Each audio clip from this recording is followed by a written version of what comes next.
बिस्मिल्लाहिर्रहमानिर्रहीम। मैं आप सिर्फ पाकिस्तानियों को छोटी सी वीडियो दिखाना चाह रहा हूँ।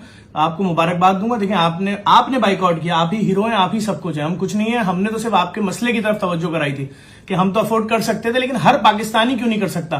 तो उन तमाम लोगों ने जो अफोर्ड कर सकते थे फलों का बाइकआउट किया। आज 8 रमजान को वही खरबूजा जो पहली रमजान को 250 रुपए किलो बिक रहा था, कितने का बिक रहा है आवाज सुन ले, 60 रुपए किलो।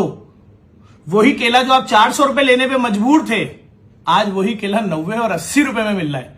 और एक और बात याद रखिएगा, सरकारी लिस्ट से आधे पे मिल रहे हैं इस वक्त फल। जहां से भी कोई चीज खरीदें, आटा, दाल, चावल, घी, तेल, चीनी, लिस्ट जरूर मांगे सरकारी है। ये अल्लाह ताला ने आपको इज्जत दी है। माफियाज हार गए, हम जिंदा हैं, माफियाज हमें कत्ल नहीं कर सके और आपकी मुहिम कामयाब हो गई पूरे पाकिस्तान में। वीडियो देख लें आगे।